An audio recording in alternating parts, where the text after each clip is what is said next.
Hello दोस्तों, तो स्वागत है आप सभी का मेरे दूसरे मिनी व्लॉग में। तो आज का मिनी व्लॉग बना रही हूँ मैं अपने मायके से, और मैं आई थी दिवाली में अपने मायके। तो ये है मेरी सबसे बड़ी वाली भाभी और ये उनके बच्चे दोनों। तो ये निकाल रहे थे टैल, हमारी भाषा में इसको टैल बोलते हैं, और इस पे ना घास लगाते हैं। पहले तो उनके दोनों बच्चे निकालने की कोशिश कर रहे थे, लेकिन उनसे नहीं निकला। तो भाभी ने बोला हटो मैं निकालती हूँ, लेकिन उनसे भी नहीं निकला।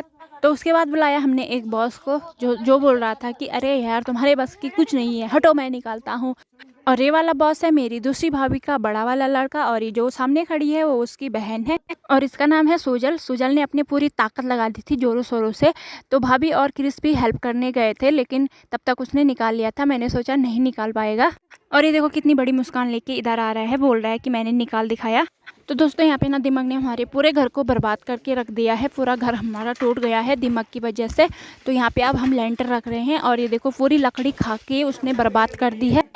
ये देखो आप ये देख सकते हैं कि दीमक, ये सफ़ेद सफ़ेद जो आपको दिखाई दे रही है वही दीमक है, और ये कितनी छोटी सी होती है और पूरा घर बर्बाद करके रख देती है। जैसे ये देखो ये लकड़ी इसने किस तरह खाई है, लकड़ियाँ इसने इसी तरह खाई हैं, और ये चीड़ की लकड़ियाँ हैं, इस पर ये ज़्यादा ही होती हैं। तो पूरी लकड़ियाँ निकाल के उन्होंने बाहर फेंक दी हैं। सुजल के दो दोस्त और बुलाए थे, तो उनकी हेल्प से ये दो सारी लकड़ियाँ बाहर निकाल दी हैं, और मिट्टी नीचे चली गई है। और यहाँ पे हमने ना बीम रखे हुए थे, तो इसमें आप सीधा लेंटर पड़ जाएगा।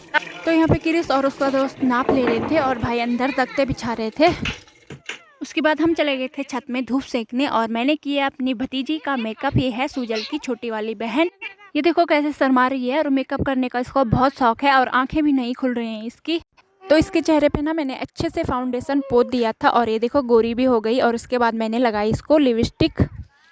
तो लिपस्टिक भी लगा दी है और बिंदी भी लगा दी है, और अब लगाएंगे हम इसको मेहंदी। तो चलो मेहंदी लगाते हैं। तो मेहंदी भी लग गई है, और अब बन गई है खुद सी सुंदर सी बांध। हमारी बांध है ये।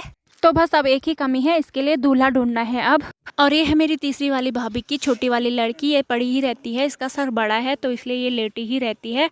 तो यह है जाफरानी कल्याण तेल। माँ लाई थी इसको, माँ दिल्ली गई थी, तो बस में किसी ने बोला कि इससे दर्द ठीक होता है। बस में आते हैं ना बेचने वाले, तो माँ को उल्लू बना दिया और ये बेच दिया 200 रुपये का। तो मेरी कमर में हो रहा था दर्द, और मैंने सोचा कि लगा के देखते हैं कि ठीक होता है कि नहीं होता है। तो जैसे ही हमने ढक्कन खोला तो इससे धुआं निकल रहा था, और इसके अंदर भी देखो धुआं ही धुआं निकल रहा था, जैसे इसके अंदर आग लग रखी होगी। तो मैंने भी थोड़ा सा ही लगा लिया था। तो 2-3 बजे करीब तक सरिया भी लग चुकी थी, और अब हो गई थी मैं ससुराल जाने के लिए रेडी। तो मेरे लिए गाड़ी लेके पतिदेव आ गए थे मेरे गांव की रोड तक, तो मैं भी चली गई थी ससुराल की तरफ। और बहुत ठंडी ठंडी हवा आ रही थी, तो मैंने सर में दुपट्टा ले लिया था। तो तिरपाली सैन पहुँचते पहुँचते अंधेरा हो गया था, क्योंकि घर से मैं निकली थी 5 बजे, और तिरपाली सैन आते आते 6 बज गए हैं। तिरपाली सैन में हमने सामान वगैरह लिया, और मैंने एक सूट भी ले लिए अपने लिए, क्योंकि मैंने सोचा कि पतिदेव हैं जब साथ में तो सूट ले ही लेती हूँ। मौके का फ़ायदा उठा लिया है मैंने भी। तो ये जो गांव दिख रहा है ना आपको, वहीं पहुंचना है अभी। तो 7 बजे तक ना मैं भी घर पहुंच गई थी, और हमने रोटी वोटी भी खा ली थी। तब तक 8 बज गए थे, और पिंकी को बल मेरी खुद लग गई थी, तो मेरे गले मिल रही है।